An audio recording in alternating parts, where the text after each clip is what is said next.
Hello student, आज मैं आपको क्लास 12 का जो जीव विज्ञान का चौथा लेसन है, जनन स्वास्थ्य और रिप्रोडक्टिव हेल्थ बोलते हैं इंग्लिश में से, उसका एक लास्ट टॉपिक है एमनियोसेंटेसिस किसे कहते हैं, उससे क्या उद्देश्य हैं, उसकी क्या विधि है, इसका क्या महत्व है और क्या इससे हानि है। तो इसके बारे में बताऊंगा आज मैं आपको। तो हम सबसे पहले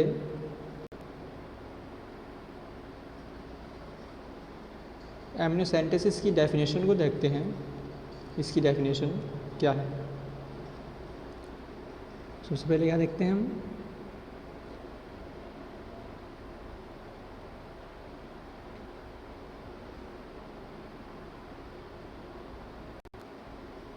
एमनियोसेंटेसिस डेफिनेशन, विकासशील भ्रूण की एमनियोन गुहा होती है। विकासशील भ्रूण होता है, इसकी जो एमनियोन गुहा होती है से एमनियोन द्रव निकालकर उसके परीक्षण या टेस्ट की जो क्रिया होती है उसे एमनियोसेंटेसिस कहते हैं। ये विकासशील भ्रूण की एमनियोन गुहा से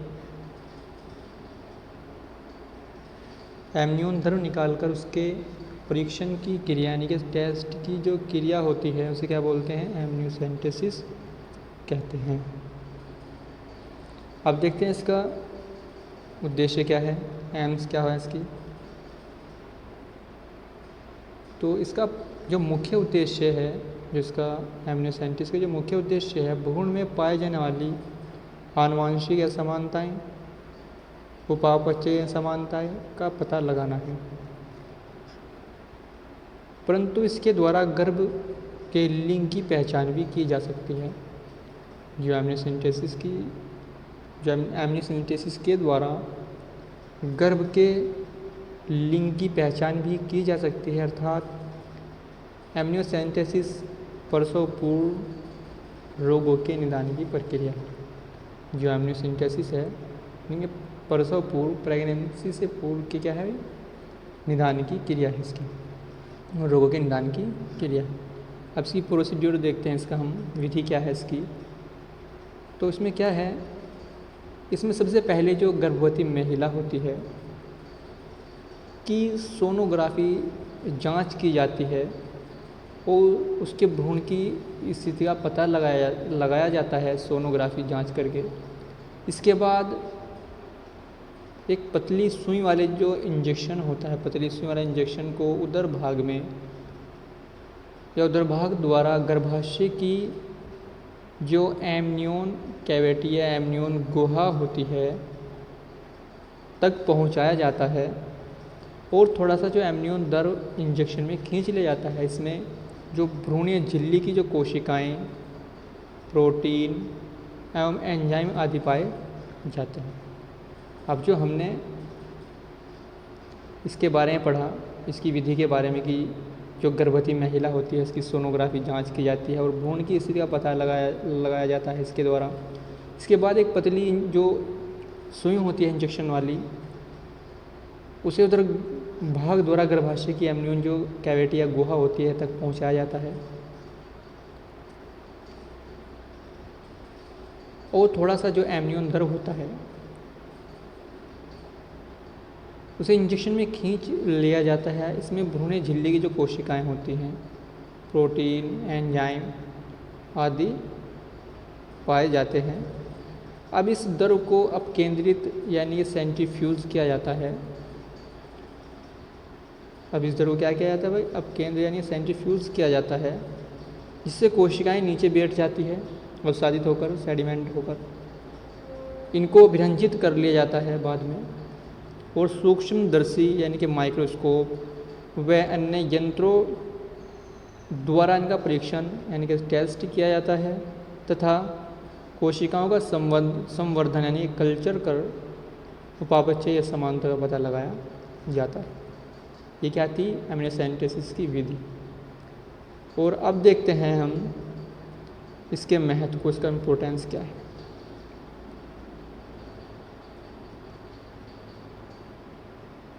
तो सबसे पहले देखते हैं इसकी क्या महत्व है? इसके द्वारा भ्रूण के लिंग की पहचान की जाती है। इसके द्वारा क्या की जाती है भाई? भ्रूण के लिंग की पहचान की जाती है। और नंबर 2 क्या होता है? इससे भ्रूण कैरियोट का अध्ययन कर, जो भ्रूण होता है उसका अध्ययन कर डाउन सिंड्रोम, जो ये रोग हैं, टर्नर सिंड्रोम, क्लाइनफेल्टर सिंड्रोम आदि का पता लगाया जा सकता है। किसके द्वारा? एमनियोसेंटेसिस के द्वारा। ये कौन से रोग हैं? ये डाउन सिंड्रोम हो गया, टर्नर सिंड्रोम हो गया, क्लाइनफेल्टर सिंड्रोम हो गया। ये कौन से रोग हैं? आनुवंशिक। कौन से रोग हैं?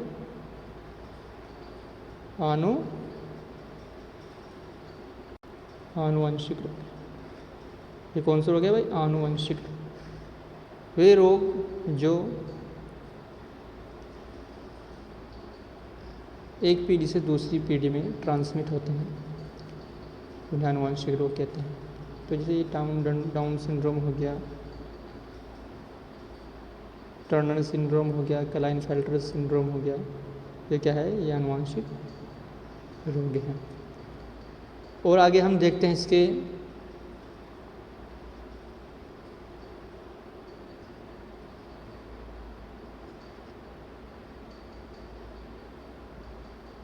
हानि के बारे में पढ़ते हैं हम।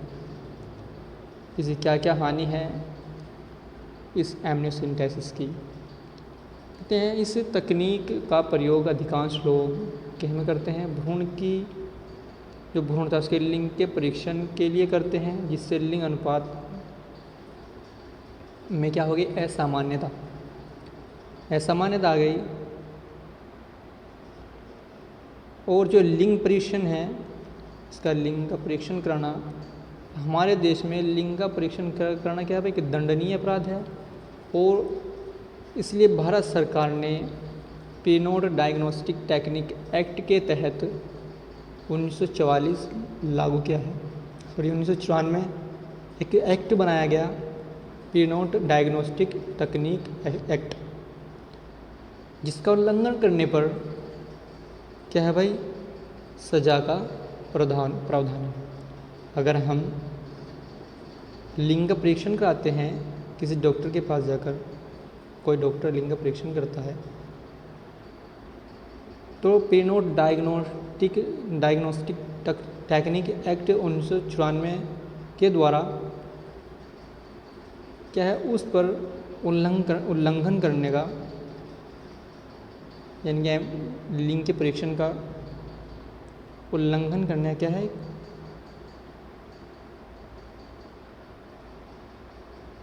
इसमें सजा का प्रावधान है।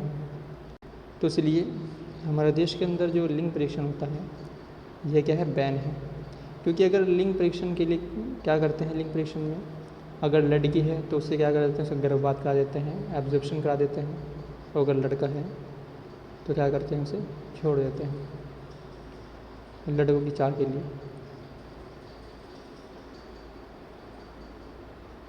तो ये था आज एमनियोसेंटेसिस के बारे में कि एमनियोसेंटेसिस क्या होता है, इसकी क्या उद्देश्य है, क्या विधि है, इसकी क्या महत्व है और क्या इससे हानि है। Thank you student. और ये जनन स्वास्थ्य का लास्ट टॉपिक है। आगे हम पढ़ेंगे 5वां लेसन